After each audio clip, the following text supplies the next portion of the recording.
Halo anak-anak hebat semuanya. Jumpa lagi dengan saya Kanel Buyung Andis dalam pembahasan sumatif akhir semester 2, mata pelajaran Pendidikan Pancasila dan Kewarganegaraan kelas 4 SD semester 2. Dalam pembahasan ini saya akan membahas soal pilihan ganda sebanyak 20 nomor dan uraian sebanyak 5 nomor. Tapi sebelum lanjut, jangan lupa ya anak-anak hebat untuk di-like, komen, share dan subscribe serta nyalakan loncengnya agar selalu mendapatkan notifikasi setiap saya mengupload video. Kita lanjut pada soal nomor 1. Negara Indonesia adalah negara kesatuan yang berbentuk A. Kesultanan, B. Kerajaan, C. Komplek, D. Republik. Jawabannya adalah D. Republik. Soal nomor 2. Negara Indonesia ialah negara kesatuan, yang berbentuk republik, yang dinyatakan dalam UUD 1945 pasal A. 2 ayat 1, B. 2 ayat 2, C. 1 ayat 1, D. 1 ayat 2. Jawabannya adalah C. 1 ayat 1. Soal nomor 3.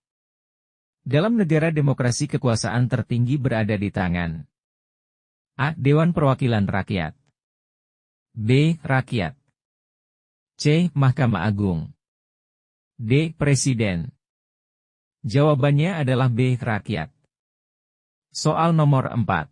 Berikut ini yang bukan merupakan tokoh-tokoh dalam pembentukan NKRI adalah A. Kapiten Patimura, B. Insinyur Soekarno, C. Ahmad Soebarjo, D. Laksamana Maeda. Jawabannya adalah A. Kapiten Patimura. Soal nomor 5. Sumpah Pemuda terjadi pada tanggal A. 28 Oktober 1927, B. 28 Oktober 1928, C. 28 November 1927, D. 28 September 1928.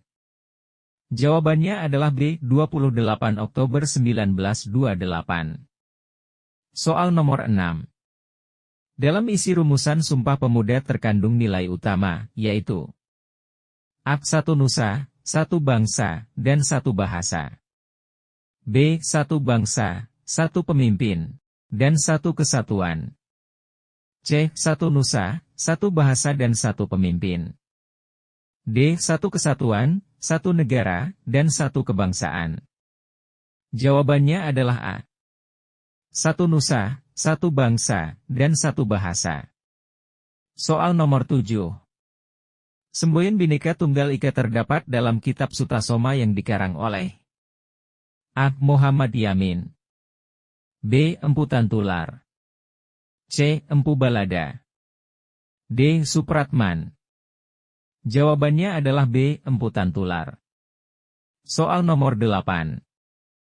Berikut ini merupakan hal-hal yang mengancam keutuhan NKRI, kecuali A. Permusuhan antar desa, B. Tawuran antar kota, C. Perlombaan kreativitas budaya, D. Beradu pendapat antar suku. Jawabannya adalah C. Perlombaan kreativitas budaya. Soal nomor 9. Apabila keutuhan NKRI tetap terjaga maka rakyat Indonesia dapat hidup dengan A. Rusuh, B. Gelisah, C. Sengsara, D. Damai. Jawabannya adalah D. Damai. Soal nomor 10. Negara Indonesia mempunyai ribuan pulau maka disebut sebagai negara A. Kepulauan, B. Militer, C. Agraris, D. Maritim. Jawabannya adalah A. Kepulauan. Soal nomor 11. Gotong royong adalah salah satu sikap yang dimiliki bangsa Indonesia. Dengan gotong royong pekerjaan yang berat akan terasa A. Lebih ringan, B. Sangat berat, C. Biasa saja, D. Semakin lama. Jawabannya adalah A. Lebih ringan. Soal nomor 12.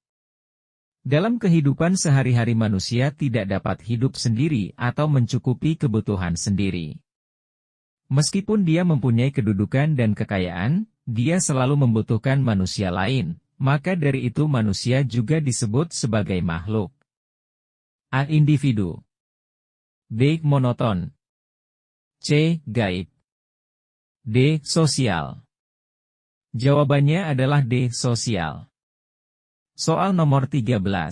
Berikut ini yang merupakan contoh kegiatan manusia yang tidak bisa dilakukan sendiri adalah A. Mencuci baju. B. Membangun masjid. C. Mengerjakan ujian. D. Membersihkan tempat tidur. Jawabannya adalah B. Membangun masjid. Soal nomor 14. Gotong royong dengan teman dapat membuat hubungan pertemanan akan semakin A. Bermusuhan. B. Berantakan. C. Erat. D. Rusuh. Jawabannya adalah C. Erat. Soal nomor 15.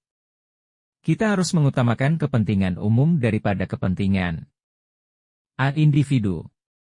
B. Golongan. C. Negara. D. Kelompok. Jawabannya adalah A. Individu. Soal nomor 16.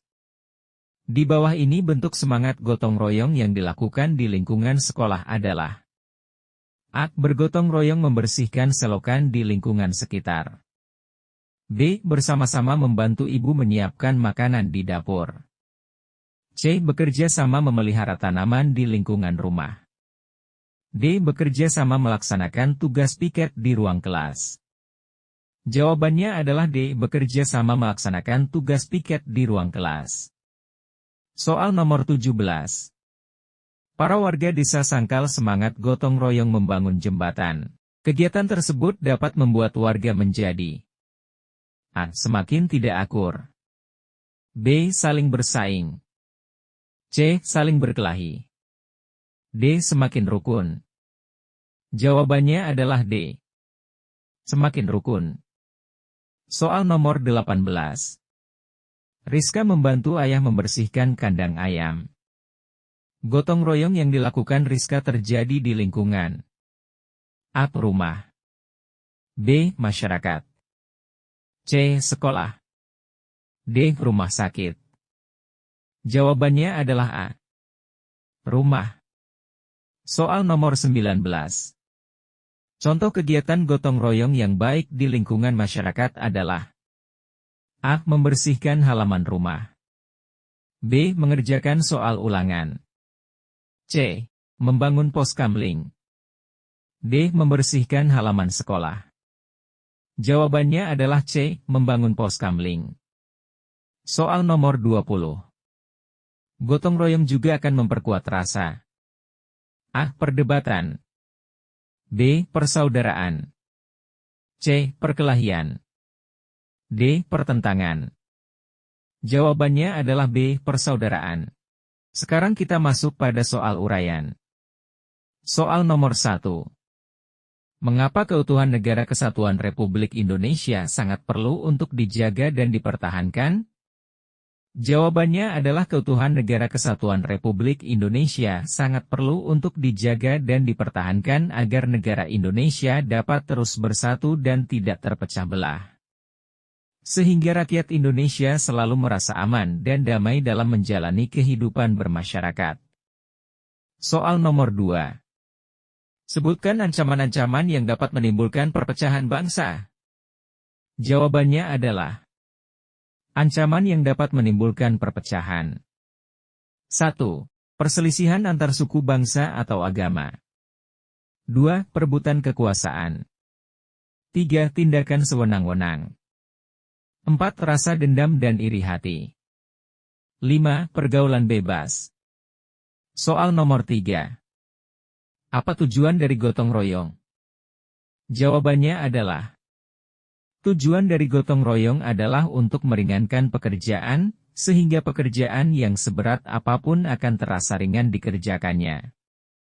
Soal nomor 4. Mengapa manusia disebut juga sebagai makhluk sosial? Jawabannya adalah Karena dalam kehidupan sehari-hari manusia tidak dapat hidup sendiri atau mencukupi kebutuhan sendiri. Meskipun dia mempunyai kedudukan dan kekayaan, dia selalu membutuhkan manusia lain. Soal nomor 5. Sebutkan 3 contoh kegiatan gotong royong di lingkungan sekolah. Jawabannya adalah kegiatan gotong royong di lingkungan sekolah. 1. Membersihkan ruang kelas bersama-sama. 2. Bergotong royong membersihkan halaman sekitar sekolah. 3. Membersihkan tempat ibadah di sekolah. Demikianlah soal-soal pembahasan pilihan ganda dan uraian sumatif akhir semester 2, mata pelajaran Pendidikan Pancasila dan Kewarganegaraan kelas 4 semester 2. Terima kasih ya anak-anak hebat yang sudah dukung kanal Buyung Andis dengan cara like, komen, share dan subscribe. Kita jumpa lagi di pembahasan soal-soal sumatif berikutnya. Terima kasih.